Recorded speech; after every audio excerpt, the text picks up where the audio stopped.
Attirer, recruter et fidéliser les professionnels de la restauration. Moi, c'est Flo, et dans chaque épisode, mes invités partagent leurs expériences, leurs solutions et surtout ce qui fonctionne vraiment pour construire des équipes engagées et redonner envie de rejoindre ce secteur. Je trouve qu'il y a encore des opportunités extraordinaires, sans parler des opportunités entrepreneuriales. On a fait une petite étude quand même il y a 2-3 ans, on posait la question justement avec Opinionway, on posait la question aux gens de savoir s'ils pensaient qu'on pouvait bien gagner sa vie avec ces métiers. Et à 65%, ils ont répondu oui. Vous avez clairement un rôle à jouer là-dedans. On joue un rôle évidemment très important, notamment sur la partie formation aux techniques de restauration. Bienvenue dans Arrière Cuisine, le podcast qui parle sans filtre des enjeux humains de la restauration. On a encore beaucoup à faire pour la France. Il y a trouver le bon staff pour les métiers, et surtout dire aux jeunes, dire aux parents, dire aux proviseurs dans les écoles, ne dénigrez pas ces métiers. Bonjour à tous, bienvenue dans ce nouvel épisode d'Arrière Cuisine. Aujourd'hui, je suis avec Nicolas Bergerot, le fondateur de l'Atelier des Chefs. Salut Nicolas. Salut, comment vas-tu ? Très bien, et toi ? Super bien. Nicolas, ici on a reçu des chefs, des entrepreneurs de la restauration, des directeurs, directrices de ressources humaines, mais pas encore quelqu'un issu du monde de la formation. Toi, tu es un entrepreneur qui s'est donné pour mission de transformer notre rapport à la cuisine. En 2004, après un début de carrière plutôt dans des grands groupes, il me semble, tu lances avec ton frère François et avec Jean-Sébastien Bonpoil, qui était second au Ritz à ce moment-là, un projet aussi simple qu'ambitieux, remettre les Français au fourneau. Et donc, c'est la naissance de l'Atelier des Chefs. Des cours ludiques, accessibles, pensés pour redonner le goût de cuisiner. Et très vite, une deuxième révolution arrive avec vraiment la formation, notamment, essentiellement à distance, on va en parler, aux métiers manuels, dont évidemment ceux de la cuisine. Aujourd'hui, l'Atelier des Chefs, c'est 8 ateliers en France, 100 000 clients par an, 35 000 personnes formées depuis le début, 230 salariés, 26 formations, des CAP en cuisine, pâtisserie, boulangerie, beauté, bâtiment et mécanique. C'est un développement hyper impressionnant ces dernières années. Mais au-delà des chiffres, c'est une vision que tu portes, et on en a déjà parlé ensemble, celle d'une formation plus libre, plus concrète, qui redonne de la fierté au métier manuel. Mais pour commencer, Nicolas, moi j'ai envie de savoir d'où vient cette passion, cet amour pour la gastronomie et la restauration. J'ai eu la chance de faire un atelier avec toi, à tes côtés, et on sent que c'est vraiment quelque chose qui te tient particulièrement à cœur. C'est vrai que cet atelier qu'on a fait ensemble, c'était mon cours emblématique, le cours qui s'appelle la pause déj, une demi-heure de cuisine. On prépare évidemment des plats relativement simples, des plats du quotidien, on les déguste tous ensemble, et puis après on repart au bureau. Quand on a inventé ça en 2004 avec François et Jean-Sébastien, mes deux associés, on avait, et comme tu l'as dit, envie de remettre les Français au fourneau. Il faut fermer un peu les yeux. En 2004, il n'y a pas Facebook, il n'y a pas Instagram, il n'y a pas Cyril Lignac, il n'y a pas Top Chef, il n'y a pas tout ça. Et à l'époque, je me souviens, quand on ouvre, on a 80% des clients qui sont des clientes et l'essentiel des gens qui nous disent que la cuisine, c'est une corvée ménagère. Et on a eu envie vraiment de faire redécouvrir le plaisir de la cuisine de tous les jours. Il y avait déjà le Ritz, le Cordon Bleu, etc., mais qui apprenaient à faire des recettes un peu sophistiquées. Nous, on voulait vraiment apprendre aux gens à faire la cuisine de tous les jours. Pourquoi ? Parce que moi, j'ai eu la chance d'avoir une mère qui cuisine très bien, qui m'a toujours fait de très bons petits plats. J'ai appris à cuisiner en la regardant. Quand j'avais 14-15 ans, d'ailleurs, je rêvais de faire une école hôtelière, pas du tout une école de commerce. Et je me suis rendu compte que quand on savait un tout petit peu faire la cuisine, la vie était plus sympa pour faire plaisir à sa femme, faire plaisir à ses enfants, faire plaisir à ses copains. Donc j'avais envie de partager ça avec les autres. Et pour ça, il fallait que ce soit des cours accessibles. Il ne fallait pas que ce soit des trucs qui prennent 3 heures l'après-midi. Et ce format est génial. Moi, je ne le connaissais pas. J'ai découvert avec toi. C'est le meilleur moyen même de faire un rendez-vous business presque. Ouais, parce que d'ailleurs, on a plein de team building parce que les boîtes se tirent un peu les flancs pour savoir quoi faire pour animer les équipes. Avec le dîner au restaurant, on se trouve tanké pendant 3 heures à côté des mêmes collègues. Bon, on a un peu vécu ça tous. Là, on cuisine tous ensemble, on déguste tous ensemble ce qu'on a mangé. Il y a toujours des sujets de conversation entre ceux qui aiment cuisiner, ceux qui n'aiment pas, ceux qui ont toujours cuisiné, ceux qui n'ont jamais cuisiné. Donc c'est très gai, c'est très ludique. Et voilà, je rêvais d'être restaurateur. Je ne suis pas complètement restaurateur parce que je fais cuisiner les clients, mais c'est un bon lien. Je vais venir te chercher là-dessus parce que tu as dit je rêvais de faire une école hôtelière. Et j'ai fini, tu as fait une école de commerce. Et là, tu dis je rêvais d'être restaurateur, je ne le suis pas encore vraiment. Ça me titille encore. Mais pourquoi ? Comment on rêve à ce point-là d'aller dans la cuisine et on n'y va pas ? Alors, pour plusieurs raisons. La première raison, c'est que pourquoi je rêvais d'y aller, parce que j'aimais bien la bonne bouffe. Et surtout, en fait, ce que j'aime, j'ai pas un palais très très fin, mais j'aime la technique de la cuisine. Mais quand j'ai dit à mon père, à 14-15 ans, que je voulais faire une école hôtelière, il m'a dit « T'es gentil, t'as qu'à faire des études plutôt ». Voilà, donc ça, c'était un peu le schéma. Là, on est au milieu des années 70 ou début des années 80. Et donc il me dit, t'as qu'à faire des études plus tôt. Ça se faisait pas trop pour un notaire en province d'avoir un fils qui allait devenir cuistot. Donc comme je suis un bon fils, je suis allé faire des études de commerce. Et il a eu raison d'ailleurs, parce que ça m'a permis, tu l'as dit, j'ai bossé 3 ans chez L'Oréal, 9 ans chez Nestlé, j'ai adoré ma carrière d'avant. Ça m'a donné un background génial de plein de choses. Mais tout d'un coup, l'envie a été la plus forte. Alors comme j'avais 4 enfants, c'était délicat de tout plaquer pour devenir restaurateur et partir de zéro, sachant que j'avais 0 compétence pour être restaurateur, pour le coup. Donc il a fallu trouver un concept dans lequel la cuisine était évidemment présente, mais que ce n'était pas moi qui la faisais. C'est Jean-Seb qui nous a rejoints, il venait du Ritz, il était bras droit de Michel Roth. Et il a compris notre concept tout de suite, à tel point que ça fait 21 ans qu'il bosse avec nous, qu'il est maintenant responsable de toute la R&D à l'atelier. Donc voilà, j'ai jamais été restaurateur, mais ça reste encore quelque part dans ma tête. Un jour, je le serai. Tu dis ça, mais tu embauches du personnel de cuisine. On a dit que tu as 230 salariés. Là-dedans, il y a une part non négligeable de personnes qui font tourner les Oui, il y a 50 ateliers, personnes qui sont dans les ateliers et qui sont en effet des chefs de cuisine, des managers d'ateliers, qui c'est l'équivalent de managers de restaurant, et des plongeurs. Donc oui, on embauche du personnel de cuisine. Qui en plus ont un rapport avec le client qui n'est pas exactement celui d'un restaurant. Totalement différent. Un chef, chez nous, c'est évidemment quelqu'un qui cuisine très très bien pour dominer tellement son sujet qu'il va pouvoir transmettre, mais c'est avant tout un pédagogue. Il va avoir 10, 15, 20, 30 personnes dans sa cuisine, de niveaux très disparates, et à la fin, il faut que les assiettes soient nickel. Donc il faut qu'il sache transmettre, il faut qu'il ait imaginé son cours aussi pour que ça tienne en une demi-heure. En une heure, on n'a pas que des cours d'une demi-heure, mais il y a 1 heure, 1 heure et demie, 2 heures. Quand c'est un team building, il faut que ça soit festif, mais il faut que ça soit faisable, il faut que ça soit bon, il faut que ça soit beau. Donc les chefs sont des fantastiques transmetteurs. Les managers, c'est des gens... c'est pas des managers de restaurants, c'est des gens qui sont capables à la fois d'accueillir des gens qui viennent pour un cours à l'heure du déj, mais aussi d'accueillir McKinsey et 15 patrons qui parlent que anglais, qui viennent du monde entier, d'organiser un événement. Enfin, il y a un côté événementiel, commerçant de proximité, parce qu'on a toute une boutique que tu as pu voir où on vend des produits d'épicerie, des ustensiles. On sent qu'il y a une passion sur le produit, enfin sur les produits et les ustensiles. Vraiment, c'est des moutons à 5 pattes qu'on recrute. Alors, c'est plus compliqué de les trouver, mais une fois qu'on les a trouvés, ils restent plus longtemps parce qu'ils sont plus heureux chez nous qu'ailleurs. On y reviendra d'ailleurs sur la façon d'accueillir les gens dans le monde de la restauration. Mais donc tout ça pour dire que ouais, on est restaurateur avant tout, et puis par là même, on est devenu formateur ou transmetteur de savoir-faire. Et alors, si on revient un peu en arrière, le premier concept, c'est on va donner envie et donner les clés aux gens de faire cette cuisine quotidienne, comme tu dis. Mais à quel moment ça arrive, ce côté, en fait, on va vraiment se lancer dans offrir de la formation professionnalisante? Alors, il y a eu 3 phases. La première phase, c'est donc on ouvre les premiers ateliers grand public, cuisine plaisir, 2004. 2009, crise des subprimes, on se prend une énorme claque parce que l'économie s'arrête un peu, on vient d'ouvrir à Londres, en plus ça a été catastrophique au départ. Et donc là, on a eu des premières demandes de chaînes de restaurants qui nous demandaient de faire de la formation de leurs équipes. Donc là, on l'a fait en présentiel, dans un atelier dédié à la formation pro. Mais toutes ces chaînes-là qui étaient présentes partout en France trouvaient que les frais d'approche et les frais de logement étaient plus importants que les frais de formation, et donc ils trouvaient ça un peu dommage. Donc on s'est mis à digitaliser nos formations. Et à partir de 2016-2017, on a fait des formations digitales en B2B pour les grands groupes, et puis on a lancé les préparations au CAP de cuisine. Je t'avouerai que quand Jean-Sébastien nous a dit on va faire une préparation au CAP de cuisine en ligne, on l'a regardé avec un œil un peu goguenard, ce que font encore la moitié des chefs de Paris.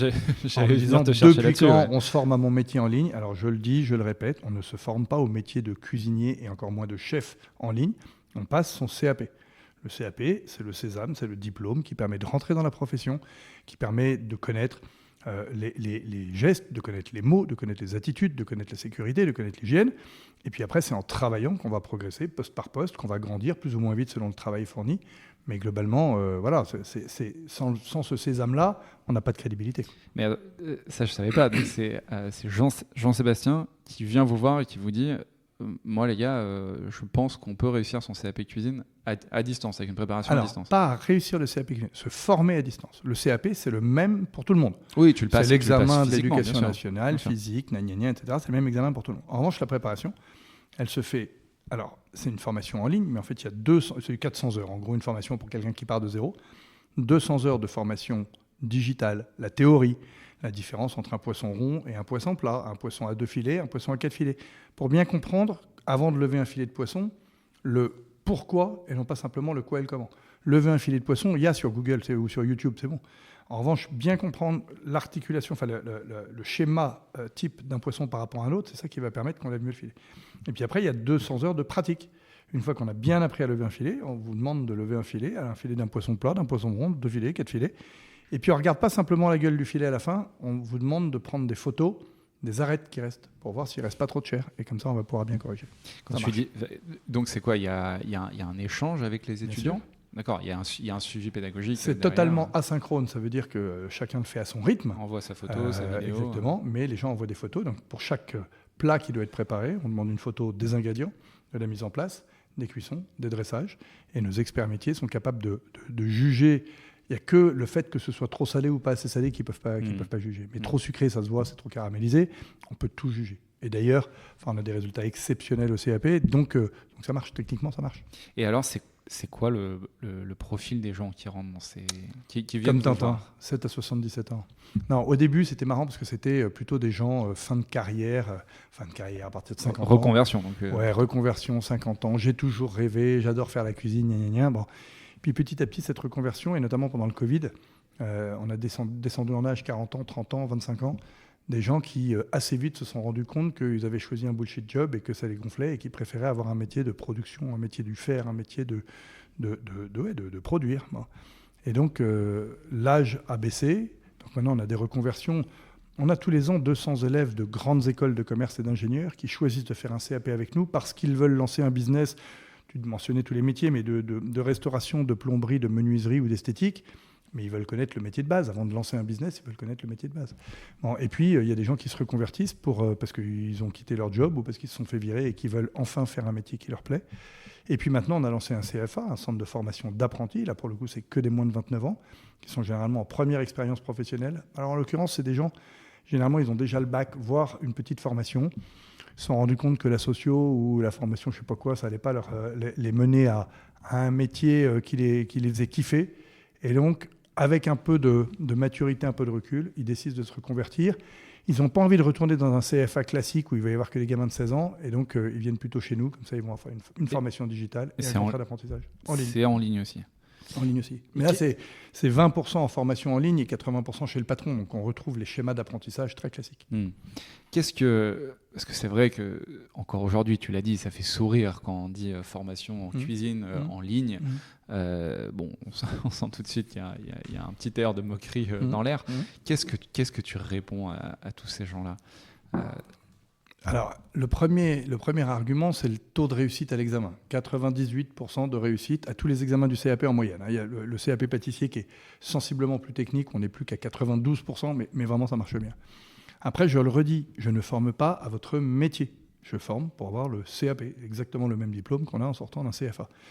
Et puis après, la question qu'on me pose ce matin, on me l'a reposée de nouveau, c'était de me dire oui, mais les gens qui se forment chez vous, ils n'ont pas vraiment l'envie de travailler dans notre métier. Je dis mais détrompez-vous.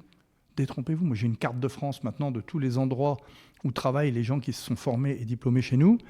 Et je ne peux plus me balader dans un endroit en France sans aller rendre visite à un plombier, à un cuisinier, à un restaurateur ou un pâtissier qui a ouvert un petit salon de thé ou un food truck ou un resto ou un garage, et pour lui dire c'est vous l'ancien de l'atelier des chefs, quoi. Donc ça marche, ça fonctionne. Tous ces métiers-là, qui étaient des métiers complètement délaissés depuis 40 ans, reprennent petit à petit du poil de la bête. Alors, il n'y a pas des magiciens non plus, hein, mais je trouve que la nouvelle génération est plus ouverte sur ces métiers que je ne pouvais l'être, en tout cas à l'époque. Les parents s'ouvrent aussi un tout petit peu. J'allais te poser la question, tu laisserais tes enfants se lancer dans ces filières-là directement? Mes enfants, ça y est, ont terminé leurs études, et c'est vrai, on me pose toujours la question, et ton fils, il a choisi de devenir plombier? Non, il n'a pas choisi de devenir plombier, et je ne dis pas que ceux qui peuvent poursuivre des études supérieures ne doivent pas le faire. Ça ne veut pas dire qu'ils ne seront pas plombier un jour, d'ailleurs. Moi, j'ai fait mon école de commerce, et j'ai ouvert ma boîte de restauration après, comme toi d'ailleurs. Mais ce que je veux dire, c'est que avec l'intelligence artificielle qui se développe, il y a quand même un paquet de jobs à relativement faible valeur ajoutée intellectuelle qui risquent de disparaître du marché. Tous les gens qui faisaient ces jobs-là, il y en a peut-être quelques-uns qui ont chopé des jobs au-dessus, de management, de réflexion, de que sais-je. Et puis les autres, comme on cherche des tonnes d'esthéticiennes, de coiffeurs, de bouchers et de restaurateurs, c'est peut-être le moment de se poser la question.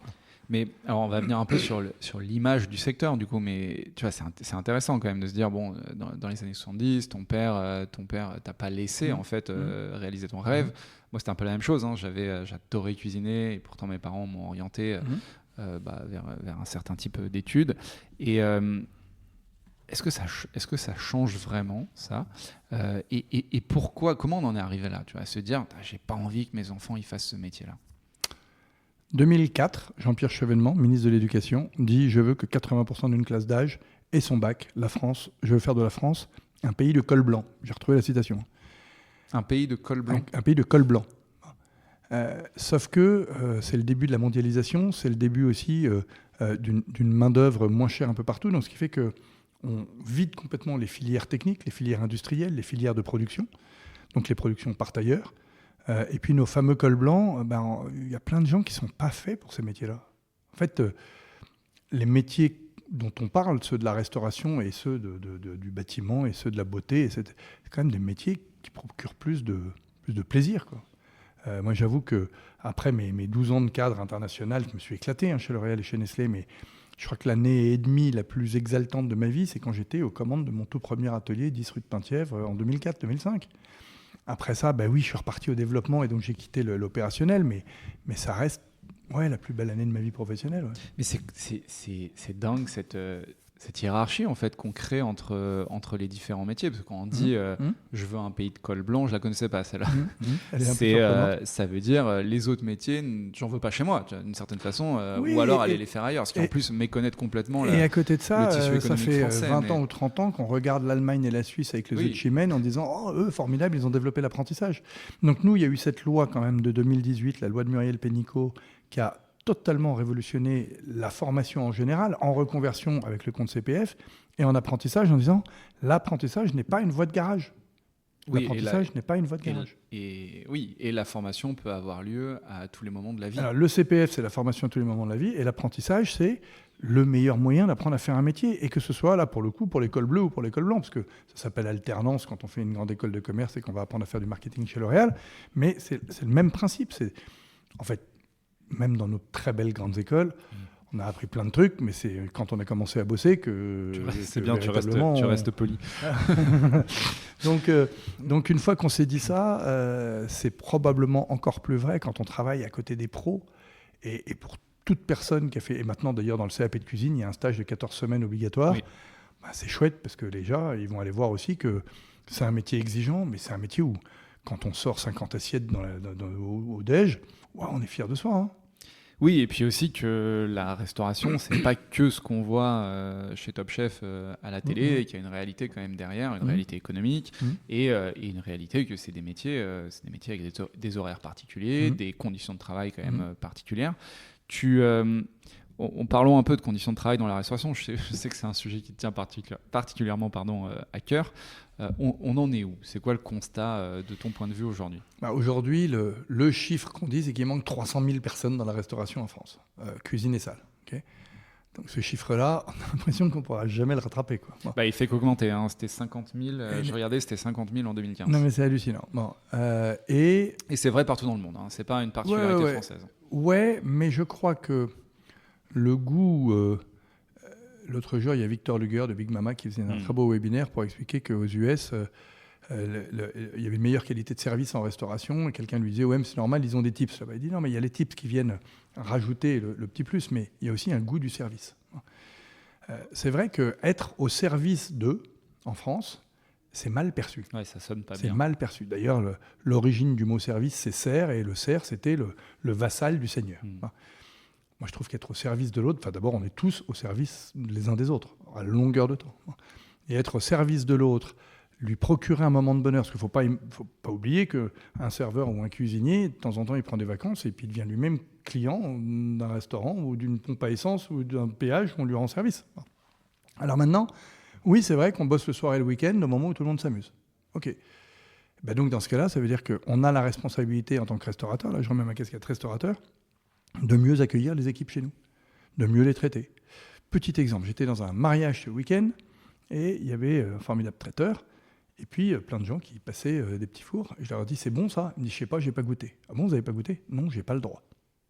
Ah oui, c'est dingue. D'ailleurs, ils vont probablement servir les mêmes trucs tout l'été et ils n'ont pas le droit de goûter. Pas le droit de raconter que ce qu'ils présentent, c'est juste merveilleux. Ça a dû être sympa, le moment entre toi et le traiteur. Après. Non mais, et je lui en veux pas, le gars. Effectivement, il a une armée de jeunes qui viennent servir des petits fours. Si chacun en bouffe 10, c'est compliqué, il a son food cost à tenir. Mais je ne peux pas comprendre, moi, quand quelqu'un dans un restaurant, je dis c'est bon ça, je ne sais pas, je ne connais pas le plat. Enfin, c'est pas compliqué de faire goûter les plats. Je ne dis pas une portion complète. Tu fais une grosse pasta bolo, tu fais une entrecôte avec des frites, ou en tout cas sur les plats un peu iconiques de la carte. Et d'ailleurs, on voit toute une nouvelle génération de restaurateurs qui ont cette culture-là. Pourquoi ? Parce qu'ils ne viennent pas forcément du monde de la restauration.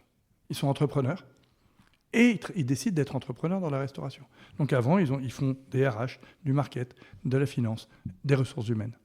Enfin, RH et ressources humaines, c'est la même chose, bien entendu. Donc tout ça pour dire qu'ils savent accueillir les équipes, ils savent marketer leur concept. Et quand on en revient à Victor et Tigrane, mais on était aussi assez innovant quand on a lancé l'atelier des chefs en 2004.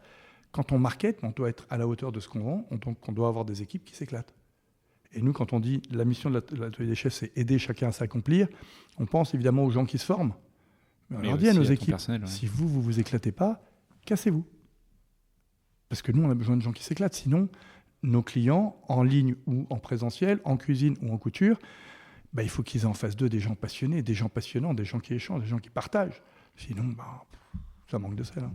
Et alors là, tu parlais tu as dit je mets ma casquette de restaurateur. Non, si tu remets ta casquette de formateur, tu sens que les attentes, les profils ont changé, ce qu'on disait. Toi, tu as pas mal de profils en reconversion. Tu sens que les attentes pour donner ce niveau d'engagement qu'il faut quand même dans la restauration ont changé. Je crois qu'il y a une population qui est prête à s'investir plus, mais comme le degré de motivation est quand même très fonction de l'ambiance, moi, quand j'ai un jeune apprenti qui m'appelle au bout de 3 mois en disant « ça a bien démarré, mais ça fait 3 mois que je fais que éplucher des patates », je pense que sa motivation, elle ne va pas durer longtemps quand même. Quoi. Et ça vous intervenez là-dedans, dans des situations comme ça ? Oui, bien sûr. Nous, d'abord, on a signé une charte. Raconte un peu. On signe pour tout apprenti, quel que soit le métier, on signe une charte entre le maître d'apprentissage, l'employeur, l'apprenti, et nous, le CFA de l'atelier des chefs. Et puis ça décrit les droits et les devoirs de chacun, à la fois en organisation et puis en implication. Un contrat d'apprentissage, ce n'est pas un remplaçant d'une main-d'œuvre malade ou absente, parce que c'est les vacances. C'est quelqu'un qui vient apprendre. Donc évidemment, au départ, il ne sait pas faire grand-chose. En revanche, a priori, il a de la bonne volonté. Mais si tu lui fais que éplucher des patates, il y a un moment où que passer le balai dans un salon de coiffure, le mec, il en a ras-le-bol, quoi. Donc il est démotivé. Mais j'ai envie de dire, c'est basique. Enfin, quand tu es patron d'une entreprise, tu sais bien que tu n'attires pas les mouches avec du vinaigre et puis que si tu files pas de boulot ou que des boulots rébarbatifs, tu vas avoir un énorme turnover, puis tu tombes dans une spirale où tu as l'impression de jamais avoir quelqu'un qui reste, donc c'est frustrant. Donc en restauration, où en plus on demande aux gens d'être particulièrement avenants, on demande aux cuisiniers de faire une belle cuisine et aux serveurs de raconter des histoires et d'être disponibles et d'être présents mais sans être obséquieux. C'est tout un art, hein. Enfin, c'est pas facile. Hein. Mais l'accueil est encore plus important. Comment tu recrutes, toi ? Est-ce que alors tu recrutes des profils extrêmement variés pour le coup, de chefs, plongeurs, mais évidemment aussi un peu des profils plus administratifs, disons. Est-ce que tu as des process de recrutement hyper unifiés entre tous ces profils-là ? Est-ce que tu as quelque chose de particulier pour les personnes de la restauration ? On n'a évidemment pas exactement le même recrutement pour les gens des ateliers que pour les autres, que pour les postes plus administratifs, les postes plus bureaux. Ce qui est sûr, c'est qu'on a la chance d'avoir une belle marque, connue, reconnue, dans le monde de la restauration / des cours de cuisine et de la formation. Donc, je vais être honnête, on croule sous les CV, on a 12 000 CV par an, et donc on a tout ce qu'il faut pour choisir. Et puis après, alors il y a toute une série d'entretiens selon les jobs. Moi, il y a deux profils que j'aime bien. Les anciens scouts. Les anciens scouts, c'est toujours des gens qui font passer l'autre avant eux et puis qui ont un sens du service, un sens du dévouement, un sens du travail que j'apprécie beaucoup. Je peux le dire, d'autant plus que je n'ai jamais été scout de ma vie. Donc eux, je les repère à vue de nez. Et puis quand on les accueille, quand on les a recrutés, ce que j'ai dit tout à l'heure, l'introduction qu'on fait aider chacun à s'accomplir, ça commence par vous. Je leur dis les yeux dans les yeux. On est la première semaine, je vois tout le monde, tous les nouveaux qui arrivent, on se fait des petites séances de présentation avec les trois associés fondateurs et les nouvelles équipes. Et je leur dis, les gars, dès que vous vous accomplissez plus, cassez-vous. Alors, la première semaine, me dire cassez-vous, c'est un peu bizarre. Non, mais attendez, moi, je veux des gens qui bossent avec leur tripes. Là, avant, pendant une demi-heure, on leur racontait d'où on vient depuis 21 ans. On voit bien qu'on n'est pas complètement des poissons à sang froid. Et donc, dis-moi, si vous ne vibrez pas comme nous, pas de la même façon évidemment, mais pas avec nous, aller vibrer ailleurs, quoi. Ça, tu penses que c'est un conseil que tu partages à des restaurateurs qui marchent aussi sur... Oui, et ceux qui ont un vrai concept. Comment tu vibres dans un restaurant? Tous les restaurateurs, je les appelle les restaurateurs barbus tatoués de l'Est parisien. Ceux-là, ils ont monté un concept où il y a une marque employeur forte, où il y a un style. C'est pas un endroit où on va déjeuner ou dîner, c'est un endroit de destination parce qu'on va vivre une expérience. Voilà. Mais si tu veux faire vivre une expérience, tu dois avoir la carte qui est alignée avec le lieu, qui est alignée avec la musique, qui est alignée avec la lumière, qui est alignée avec le people. Si le people n'a pas compris pourquoi il est dans ce concept-là plutôt que dans le resto du coin, la brasserie du coin, son concept, il vaut mieux qu'il aille ailleurs qu'il aille ailleurs, c'est qu'on n'a pas fait le bon boulot pour lui apprendre. Et puis deuxièmement, il vaut mieux qu'il aille ailleurs. Nous, les gens qui viennent bosser à l'atelier des chefs, ils savent qu'ils vont avoir un boulot très particulier. Ils ne vont pas ouvrir la porte et attendre que les clients arrivent à l'heure du déj, à l'heure du dîner. Et déjà, il y a des cours matin, midi, après-midi, soir. Donc, pas question d'avoir la tête dans le sac à 9h du mat. Il y a déjà des clients qui débarquent pour prendre des cours de cuisine. Donc, les chefs qui ont l'habitude de sortir après le service le soir, ils changent vite d'habitude, parce que sinon, à 9h30, ils sont pas frais. Ils sont pas frais. Et puis, il y a ce côté transmission. Et puis, alors, c'est autre chose. Vous aimez pas, mais si vous aimez, vous allez vous éclater. Si vous n'aimez pas, allez voir ailleurs. Bon, alors conseil numéro 1, faire vibrer son staff. Donc, en fait, engager sur une mission, une façon de faire. Donner le why, le pourquoi vous êtes là et pourquoi tout ce qu'on fait est cohérent. Ça, c'est pour moi le plus important. Mais ça, c'est valable dans le resto du coin. On peut... Moi, je suis restaurateur, je suis fils de restaurateur. Voilà pourquoi on a ouvert ce resto. Voilà quel est notre positionnement. Ça marche partout, hein. Mais il faut y réfléchir un peu pour le partager avec les autres. Et ça demande un peu d'énergie. Ça demande un peu de travail et de réflexion. Ouais. Tu as d'autres conseils sur des... Alors toi, tu disais, tu as une marque employeur qui est super forte. C'est marrant. Alors, évidemment, ici, on a reçu plutôt des gens qui n'avaient pas trop de problèmes à recruter, mais on arrive toujours à tirer des choses. Est-ce que tu sens qu'il y a, je sais pas, les réseaux sociaux particulièrement, c'est un truc qui revient assez souvent. Est-ce qu'il y a des canaux de recrutement que tu trouves sont sous-exploités, par exemple, par la restauration? Oui, je sais pas si j'y fais pas attention, mais nous, on publie énormément d'offres d'emploi, alors via évidemment les sites, les plateformes, les Welcome to the Jungle, etc. Donc ça marche super bien. Mais je vois bien, moi, dès que je poste sur LinkedIn que je cherche quelqu'un, quel que soit le job, on reçoit 50 CV. Mais il y a la marque, il y a le métier, il y a la façon de la présenter, et puis encore une fois, de dire ce que vous allez faire, pourquoi et comment. Et dans un restaurant, je trouve ça assez facile à expliquer. Que ce soit le boulot du chef, le boulot du manager et même le boulot du plongeur. Alors nous, c'est vrai que nos plongeurs, en plus, ils voient tous les clients. Donc et on a encore moins de turnover sur les plongeurs. On a beaucoup de personnes issues de l'immigration. On va parler rétention, justement. Voilà. Et les plongeurs, ils ne bougent pas beaucoup. Et donc, c'est les héros de tous les ateliers, parce que les clients, depuis 20 ans, les connaissent par cœur. Et d'habitude, tu ne le vois jamais, le plongeur, nulle part. Il est au fond de sa soute, alors que nous, il vient chercher les plats dans la cuisine. C'est le meilleur copain de tous nos meilleurs clients. Tu l'as dit, il manque 300 000 postes ouverts dans la restauration, mais il y a aussi ce fameux turnover qui est quasiment de l'ordre de 100%. C'est-à-dire qu'un restaurant, en moyenne, il perd 100% de son staff tous les ans. Il faut réembaucher 100% du staff tous les ans. Est-ce que tu vois des choses qui aideraient à descendre ce chiffre et à faire rester les gens plus longtemps dans un établissement ? La réponse facile, c'est l'argent. Tout le monde dit qu'il faut revaloriser les jobs en restauration en termes financiers. C'est limite aussi, parce qu'il y a une équation économique à tenir dans un établissement. Il y a une équation économique à tenir. Et puis, je vais être honnête, tu files 100 balles de plus, ça marche un mois. Puis le mois d'après, de toute façon, les 100 balles, ils sont dépensés. Et donc, il faut 100 balles de plus. Donc, ça, malheureusement, ça ne s'arrête jamais. 2, l'équation économique du restaurant ne tient pas.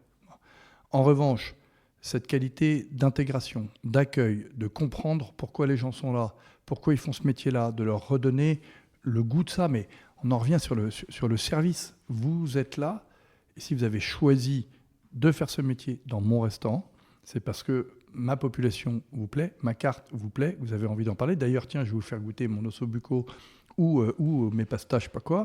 Et donc, je vais vous donner de quoi vous satisfaire encore plus de faire ce métier. Il me semble que c'est vraiment le point le plus important. Je vois trop de gens qui sont embauchés juste avant les saisons. Alors, je ne parle même pas des saisonniers, où là, c'est un festival, mais des gens qui sont embauchés, formés pendant 3 jours aux gestes techniques, voilà où se trouve la flotte, tu dois avoir ton sommelier, tu l'ouvres entre la main, Ok, pourquoi ? Pour qui ? On est dans cet endroit, dans cette ville, dans cette région. Voilà ce qu'on propose pour le déjeuner, pour le dîner, pour le petit-déj, pour le brunch. Voilà ce que tu vas servir. Tiens, qu'est-ce que tu en penses ? Dis-moi ce que tu en penses. Voilà comment tu vas en parler. Enfin, ça me paraît le minimum, mais pas forcément évident. Et la formation, peut-être un peu dans tout ça, parce qu'il y a un retour qu'on a pas mal, c'est... on n'arrête pas de me dire que la restauration, c'est un super moyen d'évoluer, de réussir. Mais en fait, dans les faits, j'ai pas l'impression de... voilà, il n'y a pas grand monde qui a un plan de carrière suivi, où on vient pousser justement de la formation, diversifier ses expériences. Vous avez clairement un rôle à jouer là-dedans. On joue un rôle évidemment très important, notamment sur la partie formation aux techniques de restauration, en cuisine, en pâtisserie. Beaucoup en cuisine végétale aussi. On a lancé une formation à la cuisine végétale qui commence à vraiment intéresser parce qu'il y a de plus en plus de demandes et qu'il y a quand même un paquet de cuisiniers qui ne savent même pas ce que c'est que la cuisine végétale. Pourquoi vous l'avez appelé comme ça d'ailleurs ? Et non pas végétarienne. Et non pas végétarienne, parce que, en fait, notre formation est 100% végétale. Je ne voulais pas dire vegan, parce que je trouvais ça militant, et je ne suis pas militant. Mais en revanche, elle est bien 100% végétale. Il n'y a pas de beurre, pas de lait, pas de crème, enfin, l'équivalent de vegan. Et elle est surtout ultra bonne, ultra savoureuse, ultra valorisante. Donc un chef qui va faire ces recettes-là, il va s'éclater. Il va s'éclater et il va surprendre sa carte. Il va surprendre ses clients avec sa carte. Mais là encore, l'autre jour, il y avait un plat végétarien à la carte. Je demande à la fille qui nous servait, je dis, c'est quoi ce plat ? Je ne sais pas, je ne le connais pas. Il est bon, je ne sais pas. Bon, ben, j'ai pris une bidoche. Alors que, objectivement, elle m'aurait vendu son truc, je le prenais tout de suite. Et en fait, aujourd'hui, tu as les restos végétariens et puis les restaurants flexitariens dans lesquels tu as une offre végétarienne que personne ne connaît, que très peu de gens choisissent, sauf régime particulier ou choix machin. Mais alors que c'est une cuisine fantastique, quoi. La place de la formation, l'évolution quand même. l'évolution, les carrières. Là aussi, c'est une façon de regarder le truc. Puisque tu as 100% de turnover dans un resto, si tu as quelqu'un qui bosse un peu mieux que la moyenne, un peu plus que la moyenne, je ne dis pas plus en temps, hein, en intensité et en qualité de job, bah, par définition, il va y avoir des opportunités puisque 100% des gens vont tourner. Donc le gars qui arrive comme commis, il y a bien un moment où il y a un demi-chef de partie ou un chef de partie qui va se casser, il va pouvoir prendre la place. Donc je trouve qu'il y a encore des opportunités extraordinaires, sans parler des opportunités entrepreneuriales. Ça vaut pour tous les métiers de la main. Globalement, une fois que tu as compris comment ça se passe, si tu as 2-3 notions de gestion, et on fait aussi des formations à la gestion par type de business, mais tu peux monter ton propre établissement toi-même. Donc, je pense vraiment que c'est un formidable secteur. Et puis, y a des gens suffisamment bons pour faire de la resto que à l'heure du déjeuner. Ils s'en sortent. Ils ne sont pas dans les meilleurs emplacements ou que sais-je, mais ils s'en sortent très bien. Et puis ils ne se gâchent pas le soir, ils ne se gâchent pas le week-end. Ils ont choisi, là encore, c'est un concept. Il faut que ce soit le meilleur du monde. C'est quoi un peu on voit qu'on est à un point, tu l'as dit, clairement d'inflexion avec des métiers qui s'étirent de plus en plus, avec en effet l'IA qui va prendre une place plus importante dans certaines industries, enfin dans beaucoup d'industries probablement, mais notamment sur certains métiers. Et on voit cette liste des métiers en tension qui sort tous les ans, où tous les métiers auxquels vous vous formez, et je ne parle même pas que de la restauration, sont très présents et bien visibles tout en haut. Donc on voit un peu ce futur, cette dualité un peu du futur du monde du travail de demain qui se dessine. C'est quoi, si on parle un peu de l'avenir de l'atelier des chefs, c'est quoi votre place pour accompagner cette tendance-là ? Moi, je suis hyper excité, j'allais dire gourmand à l'idée de voir les 10 ans devant nous. On a choisi que des métiers qui ne se délocalisent pas. On a choisi que des métiers sur lesquels il y aura toujours un besoin. Avant que Nia te fasse une frange ou une blanquette de veau ou te débouche un wawa, on n'y est pas tout de suite. Et donc, on a en catalogue encore une quinzaine de formations uniquement de métiers de la main prévues. On est en train de regarder tout le reste du marché pour se dire comment on va faire en sorte d'être toujours à la disposition de ceux qui veulent se former pour se certifier, pour s'insérer. Il y a une formation, il y a un diplôme, il y a un job après. Jamais tu me verras formé à un métier où il n'y a pas d'opportunité professionnelle derrière. Ça ne sert à rien. Il y a déjà plein de gens qui le font très bien, ou très mal, ou peu importe. Mais toujours est-il que ça ne sert à rien. Donc plein de nouvelles formations. Est-ce que je sais que vous avez tenté l'international avant avant le Covid avec les ateliers, pas du tout avec la formation D'accord. digitale. Est-ce que ça c'est un vecteur de développement pour vous? Pourquoi pas. Alors pour le coup, c'est vrai que c'est probablement avec la cuisine qu'on aurait une vraie légitimité à l'international. Je ne sais pas si en menuiserie, en plomberie ou en esthétique, encore que dans les métiers de la beauté, pourquoi pas, mais on a avec une marque française, marque française, une légitimité supplémentaire ou une attractivité supplémentaire. En tout cas sur la cuisine probablement. On a encore beaucoup à faire pour la France. Il y a trouver le bon staff pour les métiers, mais surtout dire aux jeunes, dire aux parents, dire aux proviseurs dans les écoles, ne dénigrez pas ces métiers. D'ailleurs, moi j'ai des parents de ma génération dont les enfants ont une vingtaine d'années, m'appellent en disant mon fils, ma fille n'est pas très scolaire, qu'est-ce que tu penses? Mais fais-lui, moi je le connais, ton fils, ta fille, très loin d'être con. En revanche, ok, pas très scolaire, il n'a qu'à faire un CAP avec nous. Et puis après, je suis sûr qu'il va cartonner parce qu'il va réussir dans sa vie professionnelle avec ce bagage-là en montant dans ce métier-là, ou bien tout simplement parce qu'il aura un premier bagage qui rebondira. Mais ça ne sert à rien de s'acharner à aller roupiller pendant 5 ans sur un banc de fac où globalement, on aura des diplômes, mais on va s'emmerder toute sa vie, quoi. Ouais, là tu mets le doigt sur un sujet qui est l'image en fait de ces métiers-là. On en a parlé un petit peu au début. Clairement, il y a un switch qui doit s'opérer absolument là-dessus, de dire voilà, ces métiers, un, on en a besoin, deux, c'est des beaux métiers, trois, tu peux très bien gagner ta vie avec ces métiers-là, et donc ça vaut le coup de faire une carrière. On a fait une petite étude quand même il y a 2-3 ans, on posait la question justement avec Opinionway, on posait la question aux gens de savoir s'ils pensaient qu'on pouvait bien gagner sa vie avec ces métiers. Et à 65%, ils ont répondu oui. Parce qu'en fait, là aujourd'hui, tu vois bien, tu demandes à un plombier de venir chez toi, c'est 150 balles avec le déplacement. Pour changer un joint, moi je ne sais rien faire, donc pour me changer un joint à 150 balles, ça vaut vite le coup quand même. Donc aujourd'hui, je pense que l'argent n'est plus exactement un sujet, c'est plus l'image en effet, mais ça bouge, ça évolue, et en fait après c'est tout de la com, mais c'est de la com qui a du sens. Le 18 septembre prochain, on va organiser une remise de diplômes. On va avoir plus de 1000 diplômés de cette année. En tout, on en a 2500, 2600 cette année, mais il y en a 1000 qui vont venir au Grand Rex pour se faire remettre le diplôme de l'atelier des chefs. Ils ont déjà reçu leur diplôme du CAP de l'Éducation nationale, mais nous, on fait une remise de diplôme à l'américaine en disant, voilà, vous êtes au premier jour du reste de votre vie, et Jean-François Girardin, qui sera là, patron des MOF, pour dire, les gars, bravo, vous avez fait une année de dur travail, et grâce à ça, vous avez eu votre diplôme. Vous êtes au début maintenant, donc il va falloir tout donner.